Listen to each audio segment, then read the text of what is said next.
Bem-vindos a mais uma edição das Conversas da Mudança, esta rubrica que vamos tendo e fazendo com os candidatos à Câmara Municipal das Caldas da Rainha pelo Movimento Independente Vamos Mudar.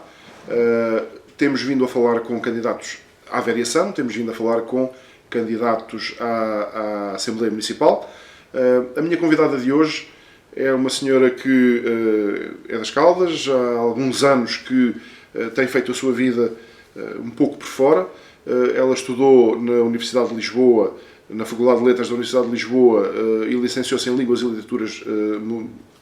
e Literaturas Modernas, peço desculpa, e esteve no ensino, esteve ligada a empresas particulares e agora há cerca de 15 anos que trabalha no CEF, no Serviços Estrangeiros e Fronteiras, onde tem tido alguns cargos de chefia, tendo agora um cargo de coordenação do Gabinete de Relações Internacionais, Cooperação e Relações Públicas. Não é só isto, são outras coisas, mas vamos saber pela sua própria voz. Conceição Henriques, bem-vinda, obrigado por partilhar este bocadinho de conversa comigo e com quem nos vai estar a ver. Cedo saiu das Caldas, tem feito a sua vida, penso que mais por fora do que propriamente aqui, mas nunca deixou de ter aqui o seu coração. É verdade. Não é inteiramente verdade que eu tenha passado mais tempo fora de Caldas da Rainha do que aqui. Porque a minha primeira saída foi quando fui para a faculdade, portanto teria na altura 18, 19 anos. Fiz o meu curso, trabalhei numa empresa privada de construção civil aqui na zona ainda durante alguns anos. Trabalhei depois numa empresa ligada à farmacêutica, em que aí sim saía muito, estava mais tempo fora do que aqui. A minha vida pessoal e profissional levou-me durante bastante tempo para fora. Depois regressei, fui professora do ensino secundário durante alguns anos. E enquanto professora do ensino secundário eu andei muito por fora, como acontece à maioria dos professores, mas regressava sempre. A minha morada de família foi sempre nas Caldas da Rainha.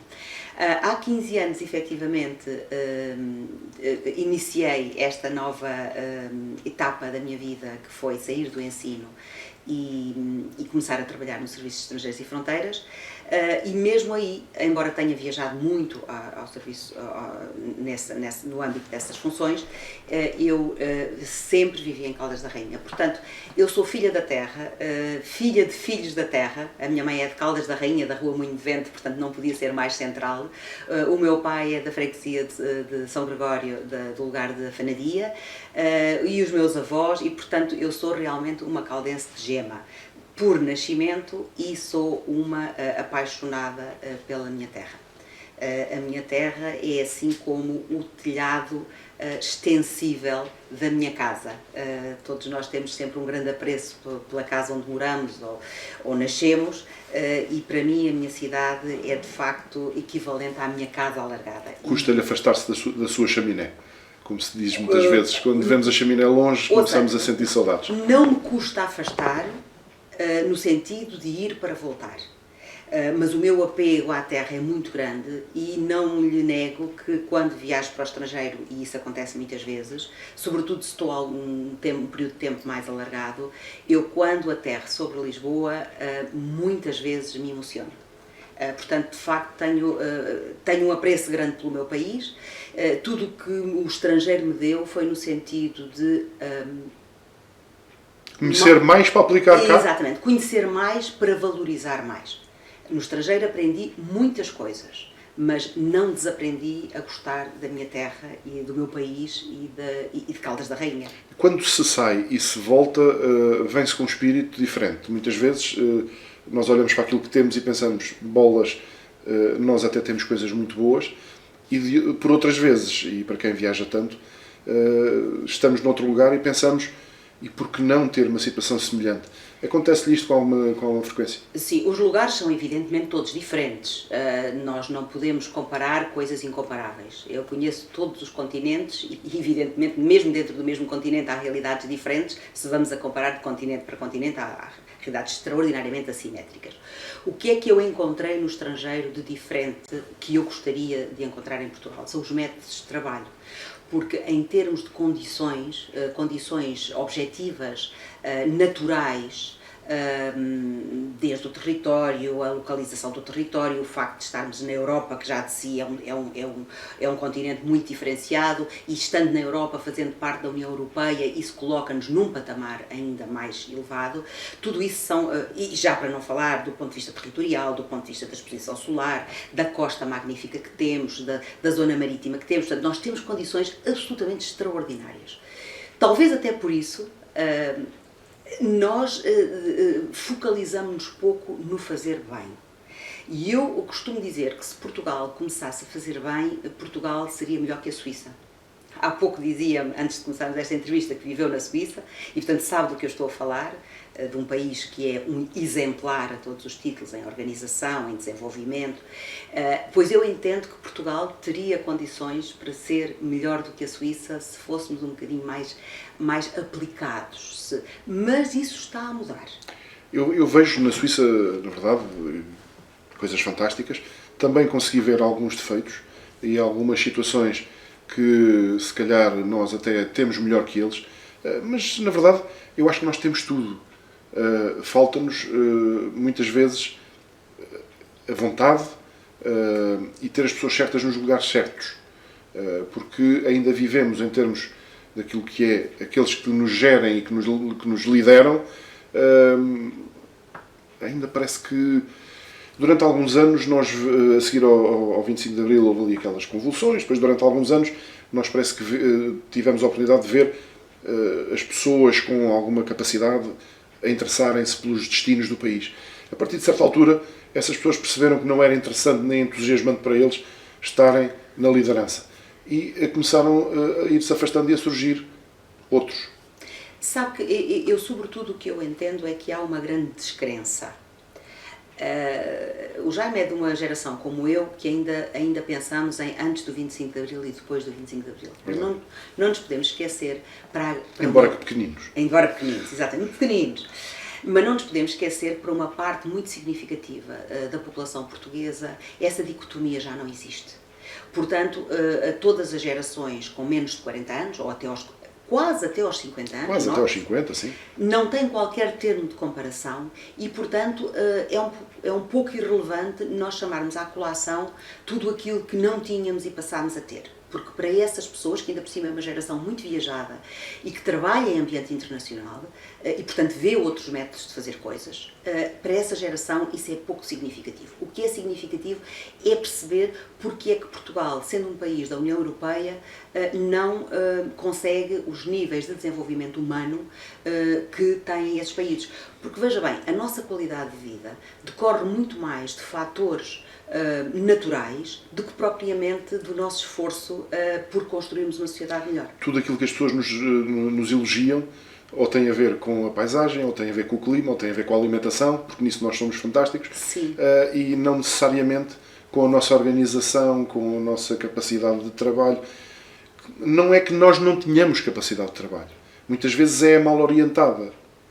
Nós trabalhamos, porque nós, quando trabalhamos no estrangeiro, sim, toda a gente elogia os portugueses. Eu devo dizer que a minha experiência de trabalho no estrangeiro, e vou-lhe agora falar desta mais recente, que dos últimos 15 anos, quando viajava e tive alguns períodos até razoavelmente alargados em ambiente internacional, e as pessoas trabalham menos em horas, trabalham menos em esforço. Mas são mais produtivas no período de tempo de trabalho. São mais produtivas. Nós, em Portugal, frequentemente temos de fazer várias tarefas porque não se colocou a pessoa necessária para aquela tarefa, portanto nós temos de ser polivalentes, nós temos de trabalhar muitas horas, em qualquer pessoa que se preze trabalha muito mais do que aquilo que seria esperado, porque efetivamente o trabalho é um contrato, não é? Nós temos um contrato com o nosso empregador e devemos fazer muito bem o que fazemos, com muita eficácia o que fazemos, mas quando somos um trabalhador por conta de outrem, é expectável que tenhamos balizas, e isso acontece no ambiente internacional. Não passa pela cabeça de ninguém, em ambiente internacional, pedir às pessoas para trabalharem excessivamente para lá daquilo que é expectável. Não, há até um impedimento. Há até um impedimento. Muitas vezes, e isto falando até do meu caso particular e específico, assisti várias vezes a chamadas de atenção, porque já não devia estar a trabalhar, claro. Tens que sair e tens que ir descansar. E eu penso que com boas chefias se consegue, com boa organização, e isso aconteceu-me por 2 ou 3 vezes na minha vida, de ter desafios de setores que estavam enfim, desorganizados, e através de um esforço de organização em conjunto com as equipas, mudar completamente a situação, e eu sensibilizava sempre as pessoas para este facto. Nós devemos pugnar por, no final do dia, quando vamos para casa, não levarmos preocupações. E efetivamente estou a lembrar agora de uma situação muito concreta, que foi na Direção Regional de Lisboa, onde eu era responsável por um setor muito trabalhoso, e eu comecei com 17 funcionários e tinha imensos atrasos em tudo, e saí com 11 e com tudo em dia. E eu, quando digo tudo em dia, é mesmo tudo em dia. Eram as coisas a serem despachadas em 48 horas. Isto é possível. É preciso, evidentemente, a colaboração dos trabalhadores, dos colaboradores, dos funcionários, é preciso organização, é preciso focalizarmos no que estamos a fazer. É possível, e já há muitos serviços a conseguirem isso. Portanto, eu não estou a dizer, eu gostaria que desta minha conversa não se depreendesse que Portugal está tudo mal. Não está tudo mal. De forma nenhuma, não é? Está tudo melhor do que foi, evidentemente, e sobretudo há agora uma nova geração que eu estou em crer que vai ser muito exigente nesse sentido. Esta geração que vai fazer os Erasmus, que tem uns estágios no estrangeiro, que passa 5, 10 anos a trabalhar fora, vai conseguir trazer-nos isso? Eles vão voltar para nos trazer isso? Ou eles, quando chegarem aqui, estão sujeitos a chocar de frente com os poderes instituídos, com estas burocracias, com todas estas coisas, e aí poderem até desmoralizar um pouco? Eles já estão a fazer isso. Eu até já escrevi um artigo sobre isto e até designei esta geração como a geração a que ainda não se deu nome. Porque as gerações a seguir à minha, todas tiveram um nome. E normalmente era um nome depreciativo, não é? Depreciativo. A geração Rasca que é a mais conhecida. Sim, a Ninim, portanto, a Neném, não é? Nem trabalham, não é? Todo um conjunto de selos que foram sendo colocados nas gerações. Esta geração, que eu, tanto quanto sei, não tem ainda um nome, está a fazer uma revolução. E esta revolução é uma revolução silenciosa, mas que se está a começar a evidenciar através dos criativos, e aqui nós temos criativos de todas as áreas.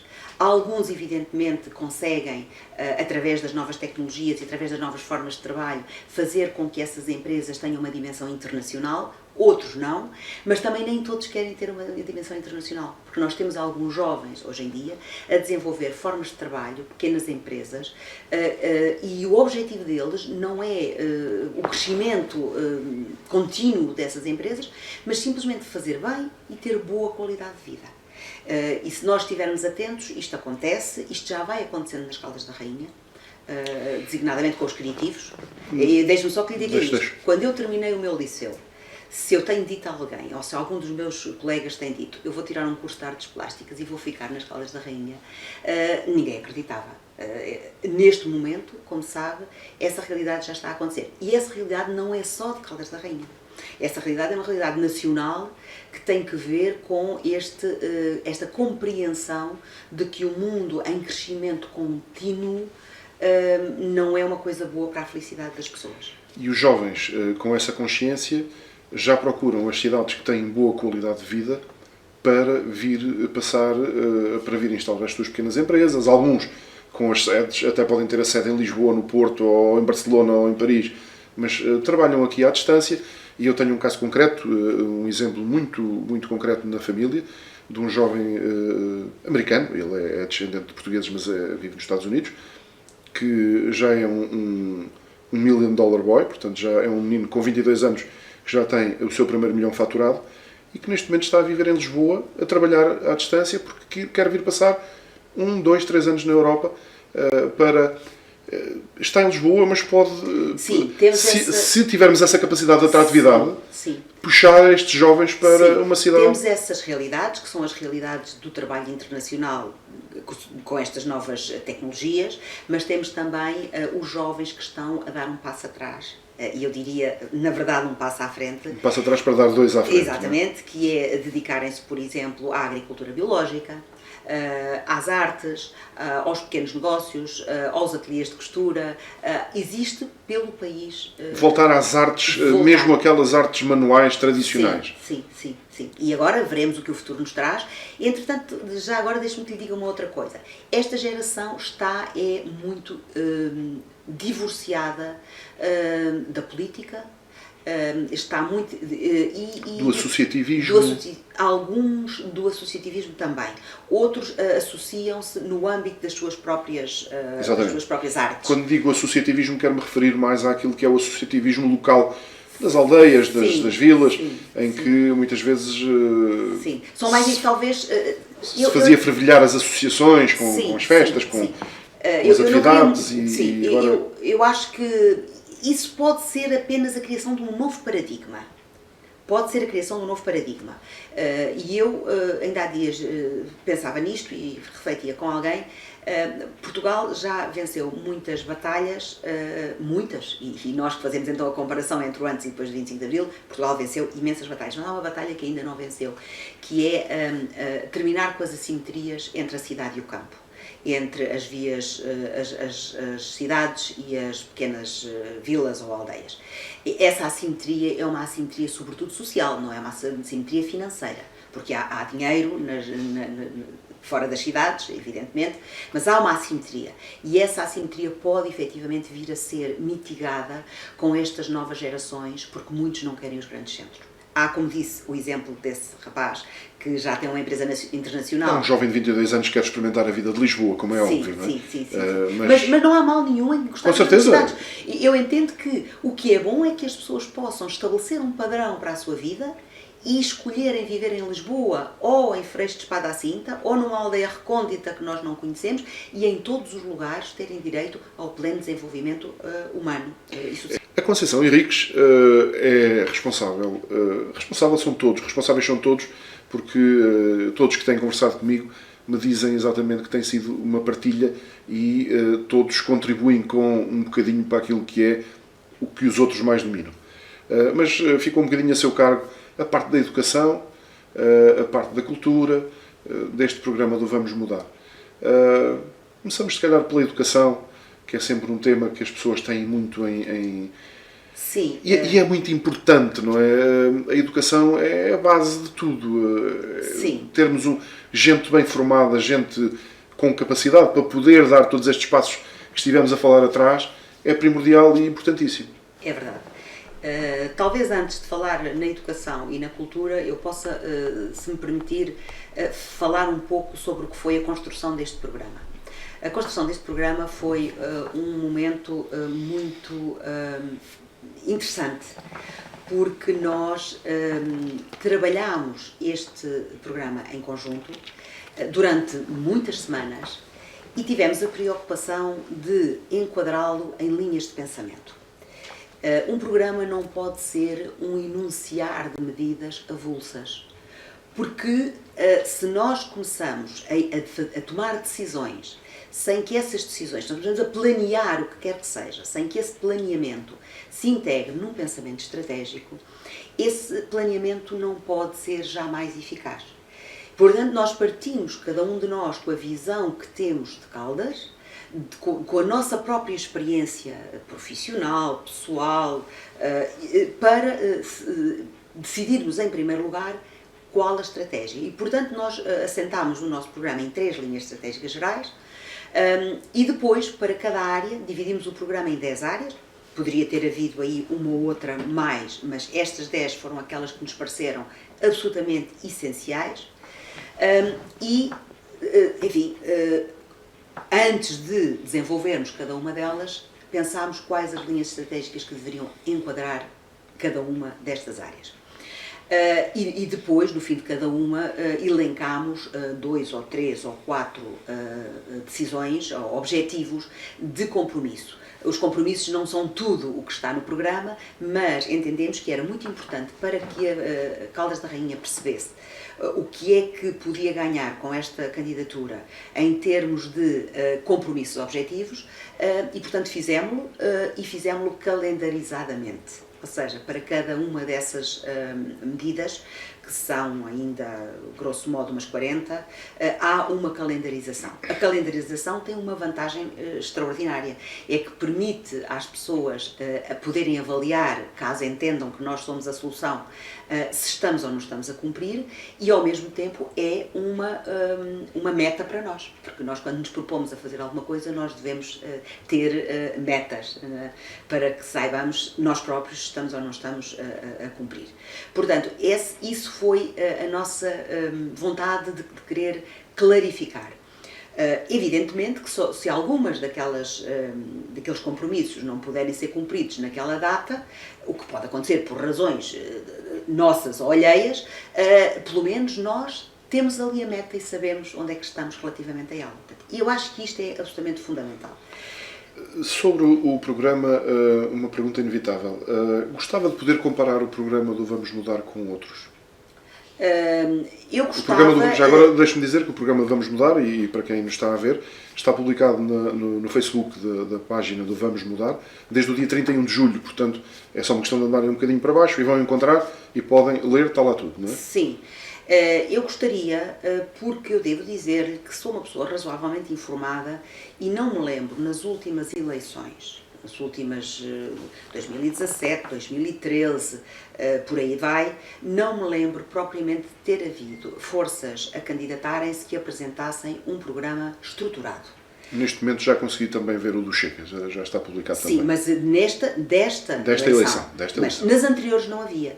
E o que é certo é que o Vamos Mudar foi a primeira força política em muitos anos a apresentar um programa estruturado, com as áreas bem definidas e que faz uma outra coisa, que enquadra, do ponto de vista conceptual, o que ali está.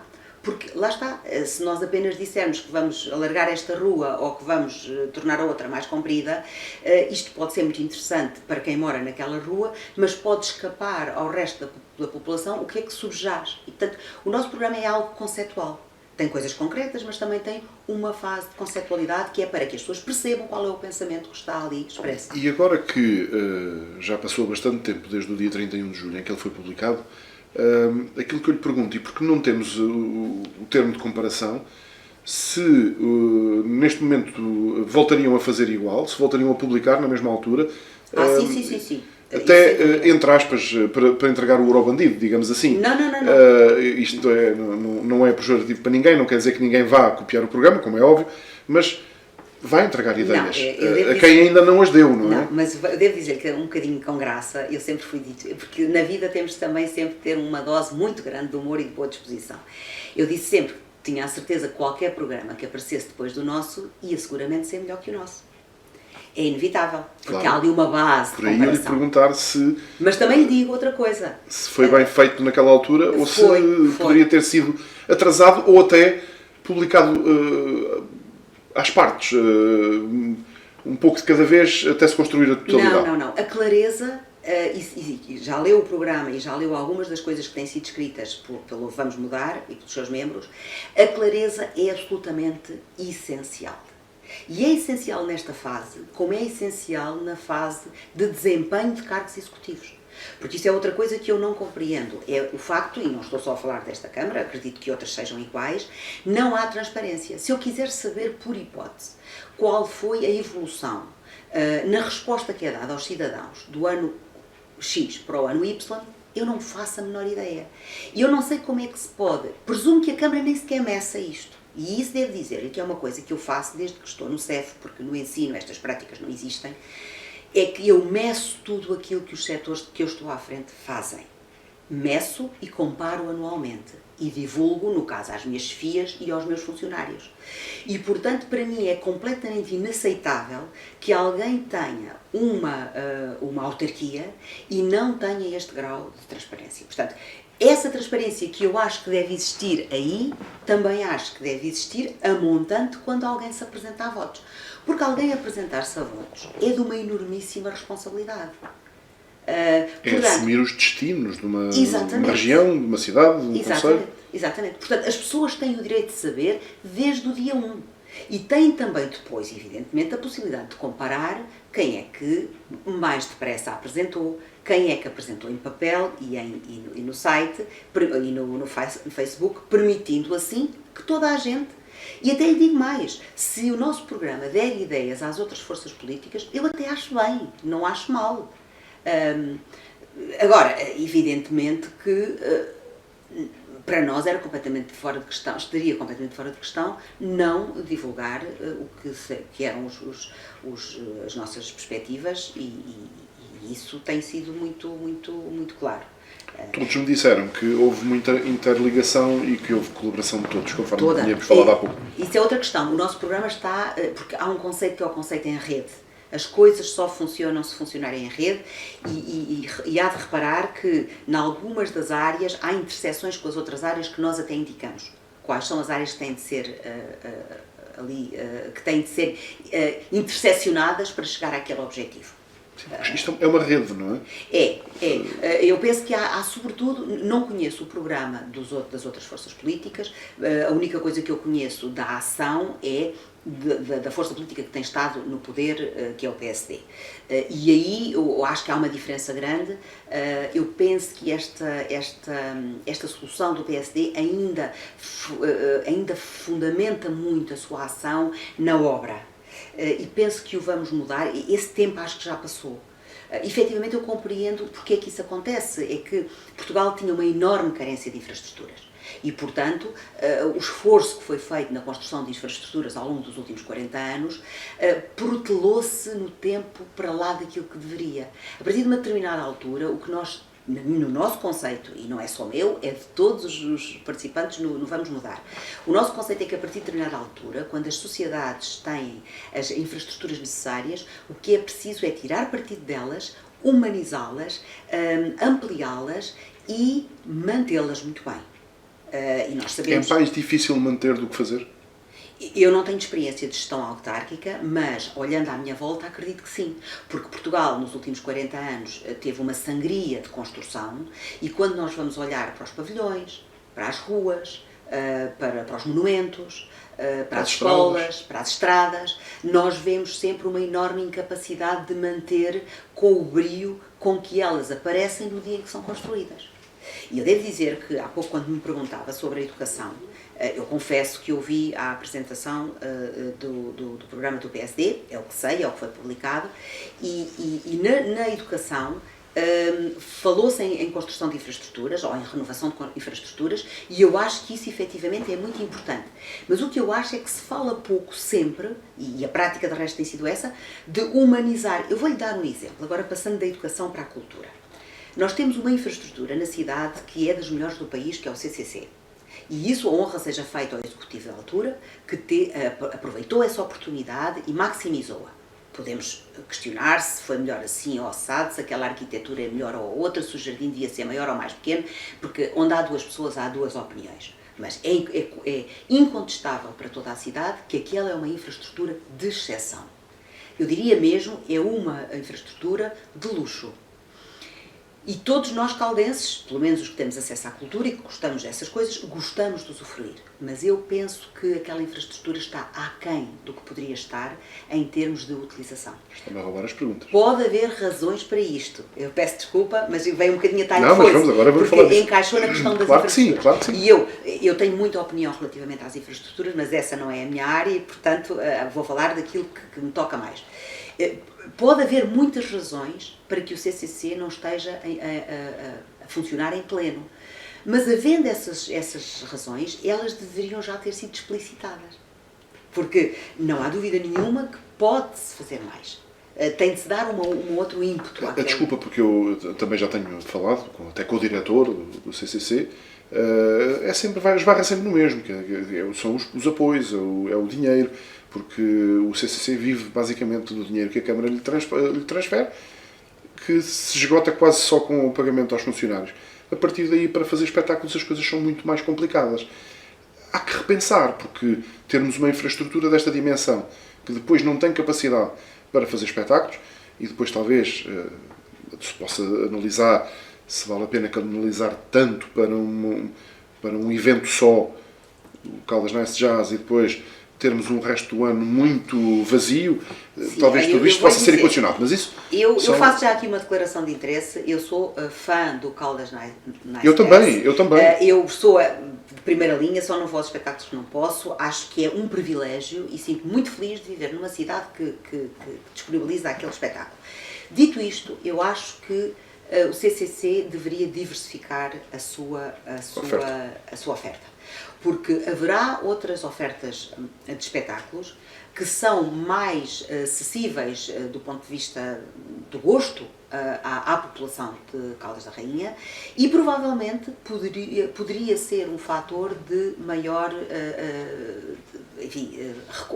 angariação de fundos, não é? De maior bilheteira. E se nós chamarmos... Porque deixe-me só que lhe diga, porque o Caldas Nice Jazz deve ser, e eu só estou a especular, mas deve ser calamitoso do ponto de vista de bilheteira, porque de facto é um espetáculo que à partida não daria lucro e muitas vezes os espetáculos de excelente qualidade estão a meio gás, para não dizer quase vazios. E isso é muito...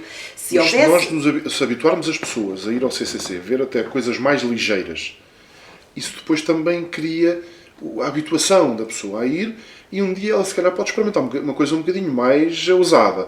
E talvez assim, isto é apenas e só uma mera opinião. E se nunca forem ver coisas mais ousadas, nós temos de perder esta perspectiva um pouco elitista de que há uma cultura de primeira e uma cultura de segunda.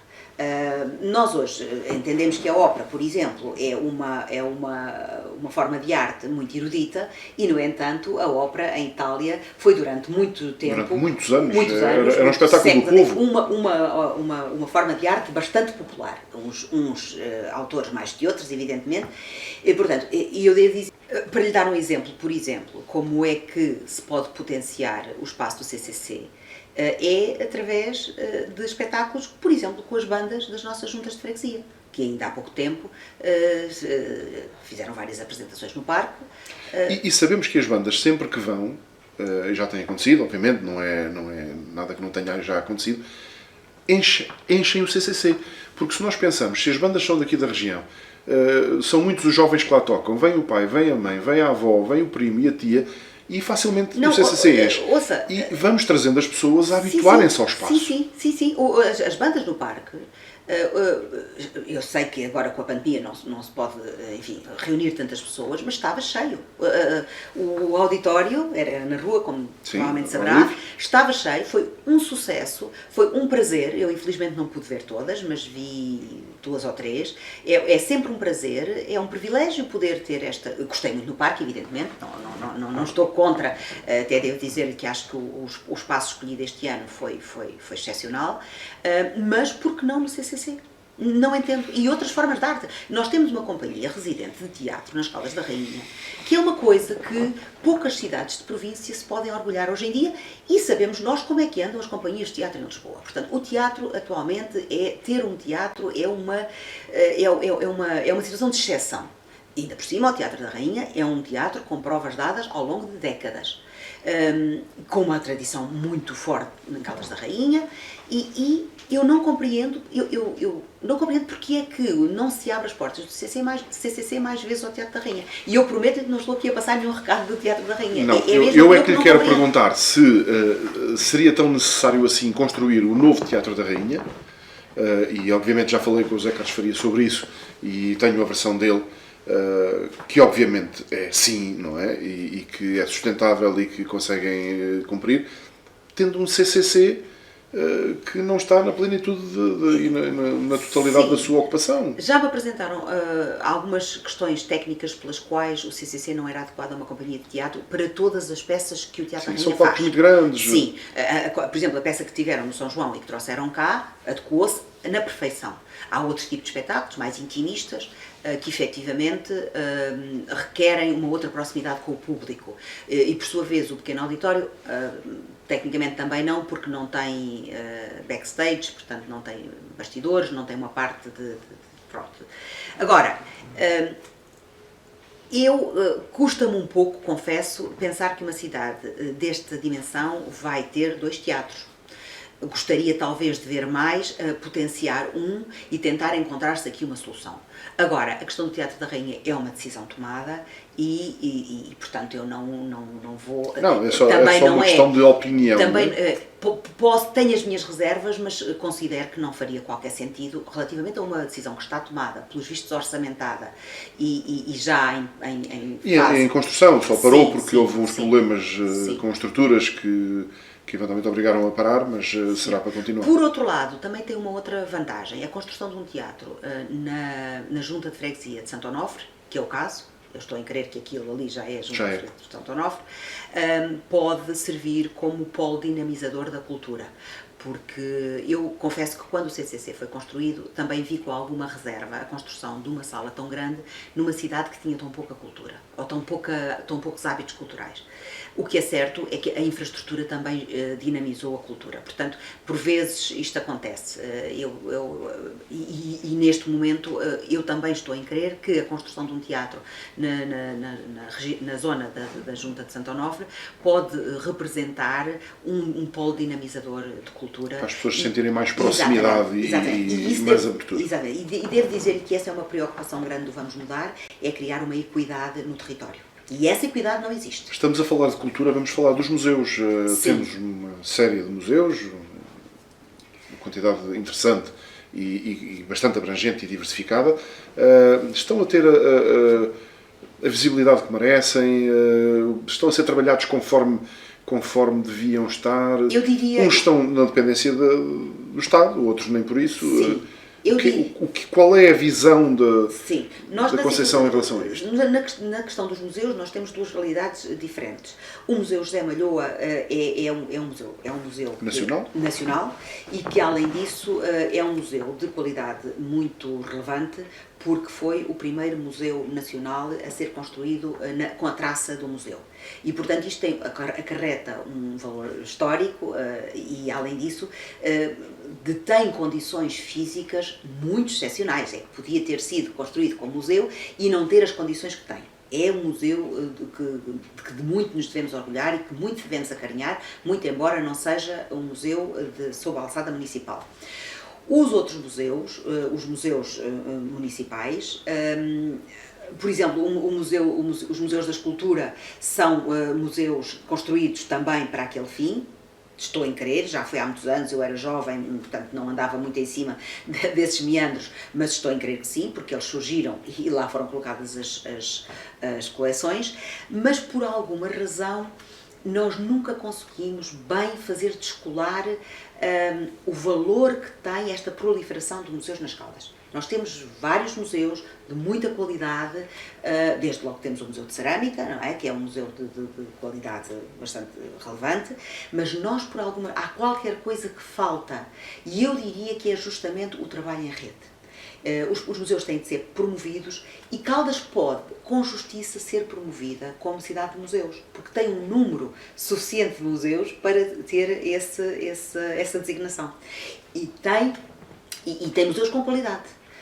Portanto, eu não quero ser injusta, porque eu sei que os museus confrontam-se com muitas dificuldades. Um museu é uma instalação cara e é uma instalação que não gera...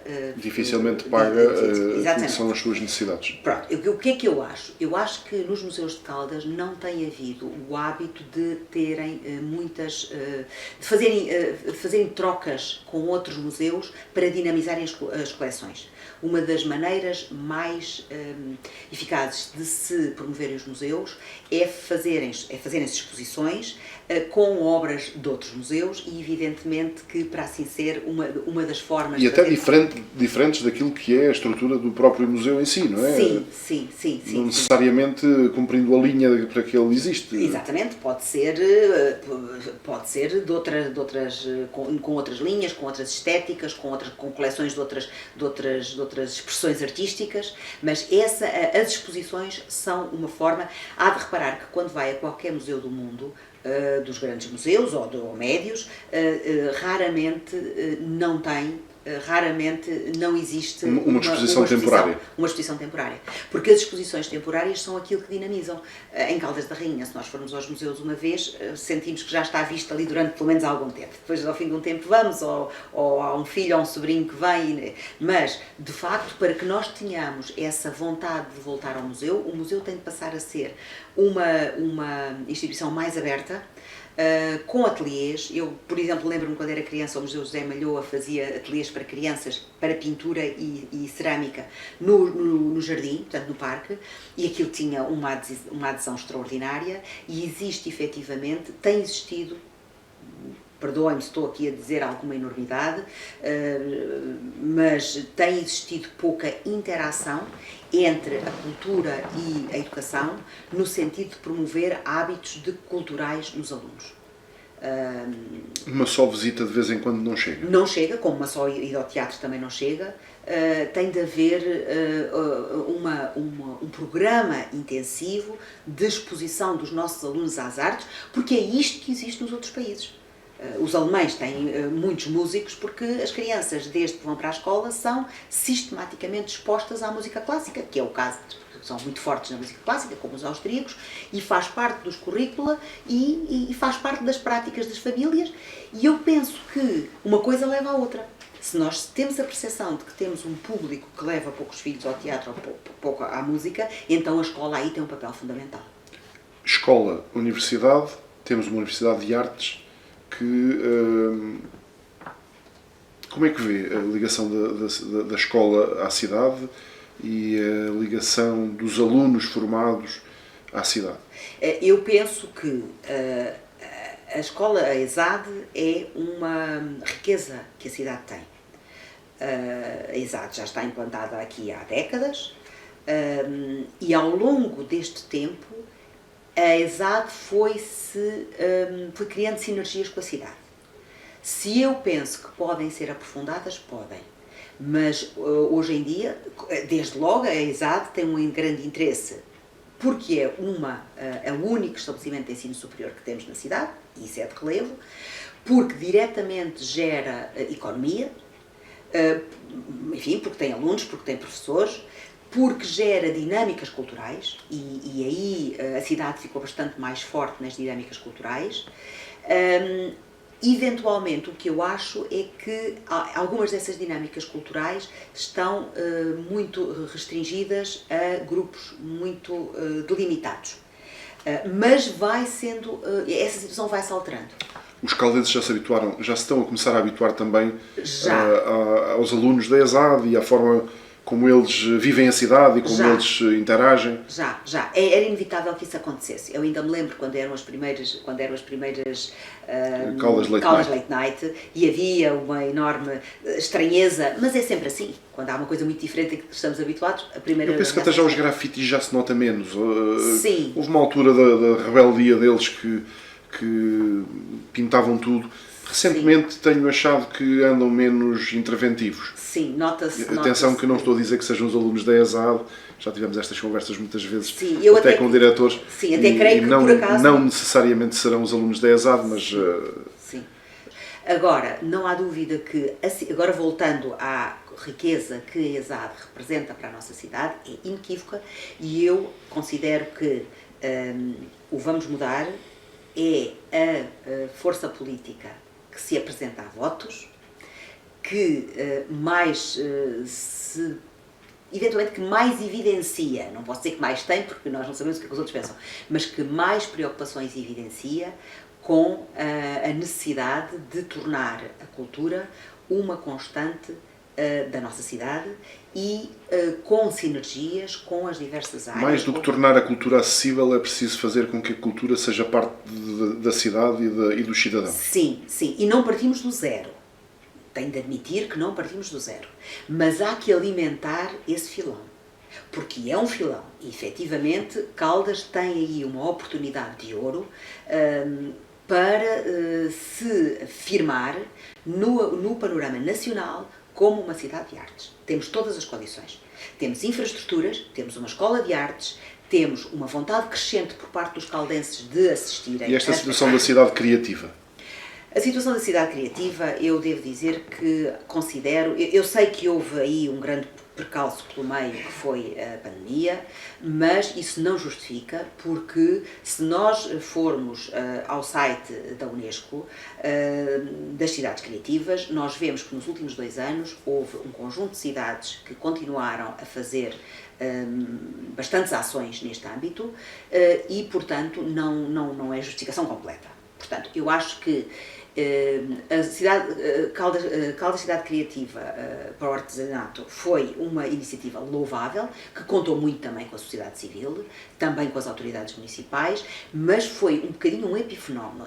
É uma coisa em que nós somos um bocadinho, e aí não é só Caldas da Rainha, isto acho que é um problema nacional.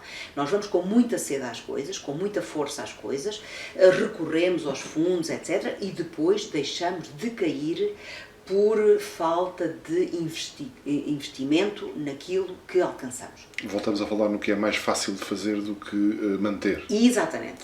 Deixa-me falar noutra coisa, ainda de cultura, temos que falar um bocadinho de educação, porque estamos também já com o tempo um bocadinho próximo do nosso limite. O World Press Cartoon está a ter...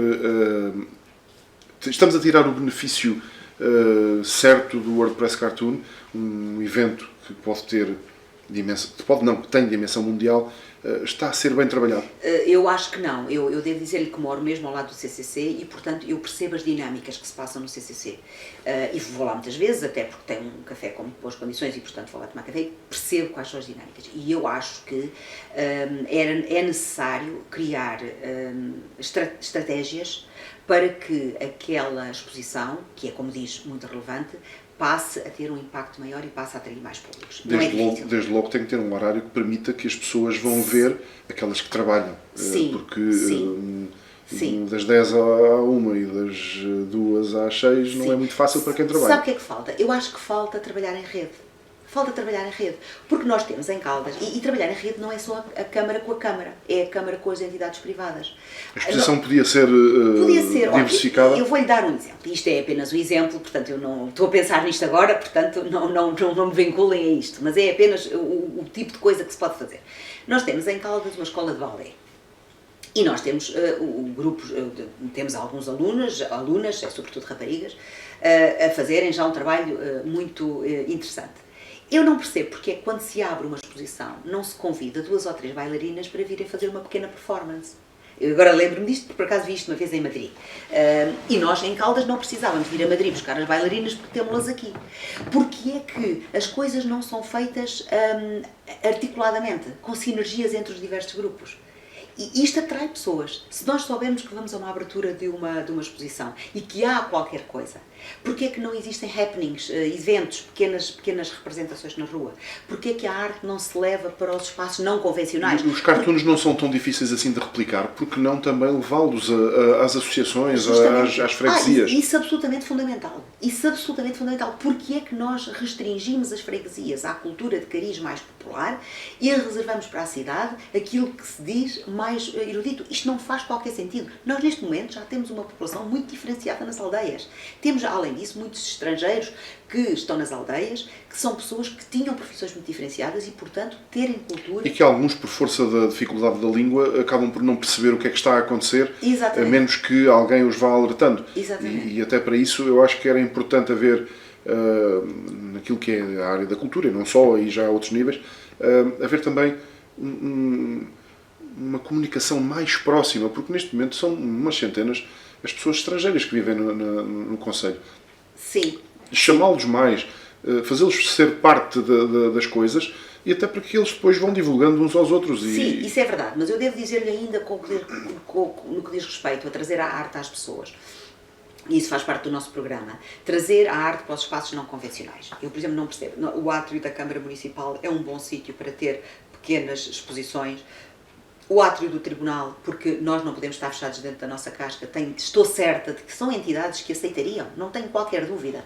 As escolas, a mesma coisa. Nós podemos, efetivamente, levar a arte às pessoas. E deixe-me dizer que Caldas é muito significativa nisto, porque o nosso Museu José Malhoa foi talvez o primeiro museu do país a colocar parte da sua coleção no jardim. porque nós temos obras, como sabe, de escultura no jardim, de elevadíssima qualidade, de autores renomados, antigos e agora mais recentes, por força da Bienal de Escultura, que entretanto está moribundo, desapareceu e que nós propusemos no nosso programa voltar a reabilitar, e portanto aí há muito para fazer. E eu volto a insistir que mais do que criar infraestruturas, mais do que criar novos museus, nós não precisamos de novos museus. É aproveitar os espaços existentes. O que é que nós precisamos? Nós podemos potenciar os museus que temos, se queremos criar uma nova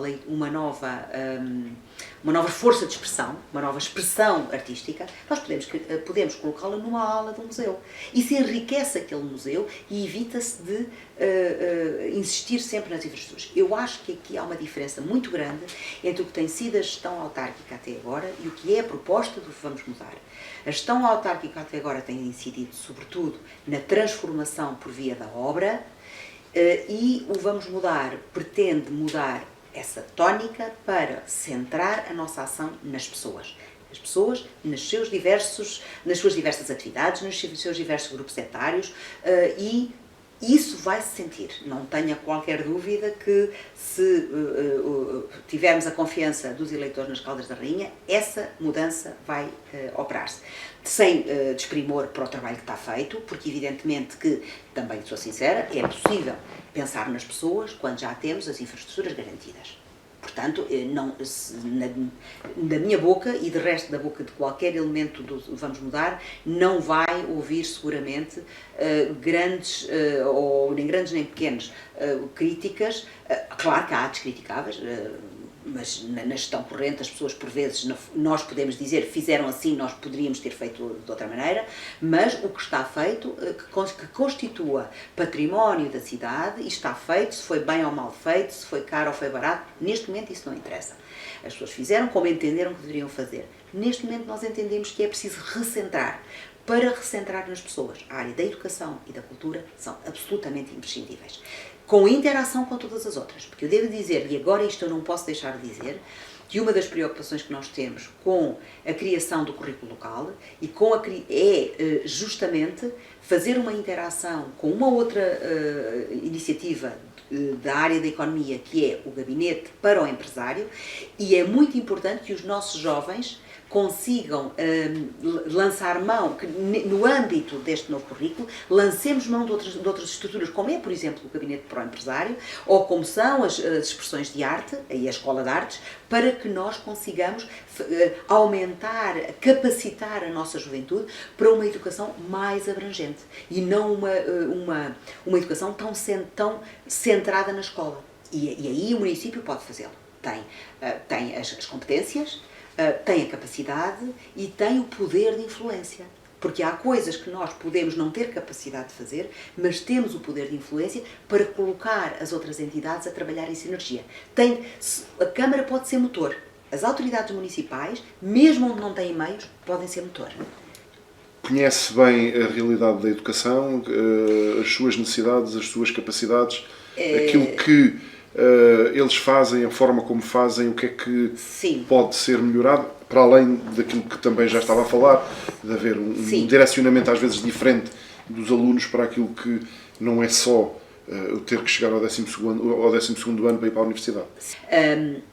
O que eu lhe posso dizer é que nós temos escolas muito boas no concelho, a Raul Proença, enfim, já beneficiava de ser uma escola com resultados muito bons, muito bem posicionados. A Bordal Pinheiro é uma escola com uma tradição extraordinária, com um património extraordinário. Bastante remodelada, beneficiou de uma remodelação do edifício que foi fantástica. Quando se entra lá agora é muito bom ter uma escola assim. Foi uma escola que passou por um período difícil, mas que saiu dele muito bem.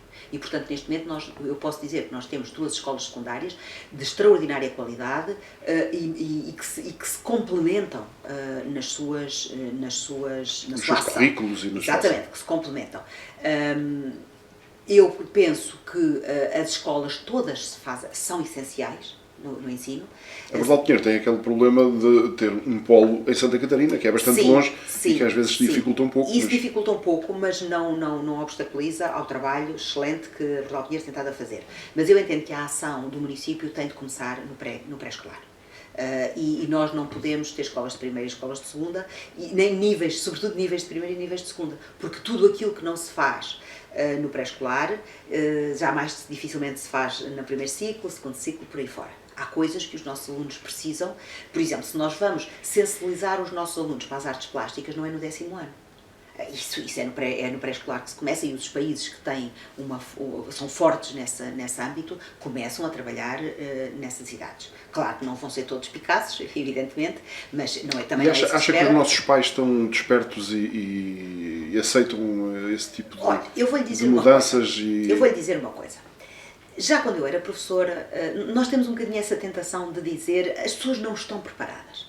Eu não disse que não estão. O que lhe pergunto é se acha que estão. Sim, perguntou-se. Mas esse perguntar-se já implica que talvez não. Que há um consenso que não estão. E eu já quando era professora tinha um pouco esta perspectiva. Porque acham que é preciso ensinar a matemática e o inglês. Não, perguntavam-me às vezes, mas será que os alunos, às vezes em reuniões de professores, mas será que os alunos conseguem alcançar isso? A minha experiência é que as pessoas conseguem alcançar tudo aquilo que de bom nós tivemos para lhe dar. É uma questão de método, é uma questão de perseverança e é uma questão de não subestimarmos a capacidade das pessoas. Se às pessoas dermos o melhor, elas vão se habituar ao melhor e vão querer o melhor. Se nós às pessoas continuarmos a dar o medíocre, porque entendemos que elas só chegam ao medíocre, então elas nunca vão sequer chegar ao bom. E isto tem de ser a pauta do ensino e tem de ser a pauta da cultura. Sem desprimor nenhum para quem quer uma arte menos diferenciada, como eu lhe dizia há pouco, tanto assim que eu até entendo que ela deve ser levada aos lugares institucionais da cultura. Não deve ser relegada para um segundo plano. No entanto, se nós continuarmos a dar bons conteúdos, seja na escola, seja na cultura, isto vai elevar necessariamente o nível, quer dos nossos alunos, quer da nossa vida cultural. Não tenho qualquer dúvida disto. E vou-lhe dizer, e vou-lhe dar aqui um exemplo. Eu, quando era professora na Bordal Pinheiro, houve um ano que fiz uma experiência. Com uma turma do 8º ano, resolvi levá-los à ópera, ao São Luís. E levar uma turma à ópera não é fácil. Se eu lhes tivesse dito que iam à ópera, eles se calhar não tinham querido ir. Portanto, eu enganei-os. Eu disse-lhe que íamos ao teatro, que íamos fazer uma visita de estudo, que era só da parte da tarde, e assim foi. E quando eles se aperceberam que estavam no São Luís, ficaram, desde logo, espantados com a beleza do teatro, que é um teatro onde normalmente não se leva os alunos, porque os alunos levam-se àqueles teatrinhos onde se passam aquelas peçazinhas que foram feitas para os alunos perceberem o que não perceberam no livro. E depois a obra, eu já não me lembro, era o Rapaz de Bronze da Sofia de Nalbrainer, extraordinariamente orquestrado, maravilhosamente encenado, e eu vou-lhe dizer, foi comovente, absolutamente comovente. E os miúdos, no fim do teatro, eles estavam exultantes, e no dia seguinte ainda falavam naquilo. E eu vou-lhe dizer uma coisa, eu estou certa de que aqueles alunos nunca se vão esquecer. E muitas pessoas não gostam da ópera pela simples razão que nunca foram à ópera, porque a gente soube aquilo na rádio, realmente não é a coisa mais maravilhosa. Mas quando estamos no teatro e vemos uma boa ópera, é extraordinariamente... E eu estou-lhe a dar isto não é porque eu quero pôr as pessoas todas a ver ópera, não vou levar ninguém ao inferno a ver ópera, mas é apenas para lhe dar um exemplo de como, e este vivido por mim, e portanto eu posso contar-lhe na primeira pessoa, como é que, de uma maneira tão singela, se consegue mostrar às pessoas o que as coisas são. E depois elas têm a liberdade de gostar ou não gostar. A ignorância é que não é uma boa política. 4 anos é muito pouco para deixar uma marca, mas o que gostava, sendo eleita e tendo um cargo de variação numa Câmara Municipal, o que é que gostava de poder contribuir para que depois da sua saída fosse lembrada como uma boa servidora pública? Olha, eu gostava... não tinha pensado nisso, estou mesmo a pensar neste momento, e é mesmo, nós não conversámos. E esta para que saibam, é a primeira vez que conversamos. Mas a primeira coisa que me vem à cabeça... Tivemos ali uma passagem fugaz um dia. A primeira coisa que me vem à cabeça é que eu gostava que a população de Caldas, se eu vier a ser eleita como vereadora, tomar o cargo de vereadora, é que me entendam como uma deles. Eu sou uma caldense e, portanto, eu quero ser entendida como uma caldense entre caldenses, que vou continuar a ter os amigos que tinha, que vou conhecer mais pessoas necessariamente, porque se temos um cargo desses temos de lidar com mais pessoas, mas que sou uma entre iguais. Isso para mim é fundamental. Ninguém pode estar na vida pública sem essa generosidade imensa. Eu devo dizer-lhe que talvez esteja aí a gênese do Vamos Mudar. Talvez não, seguramente. Se os Vamos Mudar tem hoje a pujança que tem e conseguiu criar as ondas que está a criar, e não tínhamos qualquer dúvida que o Vamos Mudar neste momento é uma onda, isto é justamente porque se gerou em torno do Vítor Marques, que tem esta postura. Tem naturalmente. E eu acho que as pessoas querem isso. As pessoas não querem que os seus destinos sejam geridos por pessoas que falam com elas de uma maneira na véspera da eleição, quando estão em campanha, e que falam com elas no dia seguinte à eleição de maneira diversa. Ou não falam. Isto é uma coisa que eu ouço continuadamente ao longo de anos. Que as pessoas do município, que os autarcas são distantes. E Caldas da Rainha foi muito sensível a esta maneira diferente de estar na gestão autárquica do Vítor Marques. E ele rodeou-se de pessoas que ele sabe que são assim. Não lhe perguntei no princípio, mas assim, é exatamente isso que eu lhe quero perguntar. E temos que terminar, entretanto, sim. As pessoas que estão consigo no Vamos Mudar, a competência que elas aportam, cada uma delas, como é que a Conceição vê isso? Extraordinário. Se não fosse assim, não tínhamos o programa que temos. Porque, evidentemente, estão ali áreas que são específicas. Seria possível replicar isto num partido político? Não creio. Não sei, não pensei no assunto, mas não creio. A proximidade... Aliás, os grupos independentes só fazem sentido, penso eu, localmente. Porque no plano nacional eu não creio que este modelo fosse replicável. Agora digo-lhe uma coisa, no plano local os independentes vieram para ficar. E vai ser uma onda pelo país fora. Haverá casos bem-sucedidos, outros não bem-sucedidos, porque é mesmo assim, isso depois depende da qualidade das pessoas. Já há alguns casos muito bem-sucedidos no país. Rui Moreira tem sondagens que dão mais de 50% neste momento. E Porto Alegre, por exemplo, eu não sei se a atual Presidente está bem ou mal colocada, mas foi um caso que, pelo menos, foi reeleita. E eu acho que foi, também era uma pessoa que emergiu de um partido político, portanto é uma dissidente de um partido político, mas foi um grupo de cidadãos e, portanto, eu acho que esta onda não vai parar. As pessoas vão começar a querer. As pessoas querem proximidade. Conceição, o que é que não falamos que seja importante? Tanta coisa. Mas eu acho que até já falei demais. Eu queria falar muito pouco e acho que já falámos demais. Sim, já passou bem mais de uma hora. Pois não. Isso é que não pode ser. E a conversa fluiu com uma facilidade tremenda. Só uma mensagem final para fecharmos. Olhe, o que direi eu? Que se for eleita, há uma coisa que eu posso garantir às pessoas. É que farei o meu melhor. Não sei, haverá seguramente quem seja mais apto, mais inteligente, tecnicamente mais capaz. Agora, uma coisa eu tentarei e acho que isso está na minha mão, é ser o melhor que eu for capaz, dedicar-me de alma e coração e passar os 4 anos muito difíceis. Muito obrigado, foi um gosto muito grande partilhar esta hora de conversa fabulosa consigo. Conceição Henriques é candidata a vereadora pelo movimento independente Vamos Mudar. O movimento que se candidata às eleições autárquicas do próximo dia 26 de setembro no Conselho das Caldas da Rainha. É uma das responsáveis pela parte da educação, da cultura, mas não só, por uma interação muito grande e pela elaboração do programa do Vamos Mudar, que está disponível no Facebook. Obrigado por terem partilhado esta hora de conversa connosco. Vão ficando atentos às redes sociais do Vamos Mudar, porque vai sempre surgindo mais informação e vamos estando mais por aqui. Muito obrigado e não esqueçam, dia 26, Vamos Mudar para melhor. Obrigado.